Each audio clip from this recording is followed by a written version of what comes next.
Oh, Auntie Rocky, this is so scary than the Brandywine Lake. It's so deep. Look at that from the top. Going here, there's a big hole over there.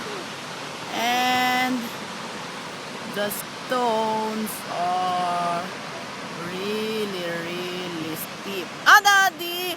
Daddy, si Isabel. Oo, kaya pala layer ng rocks yan. Ano yon? Volcanic eruption. Oh.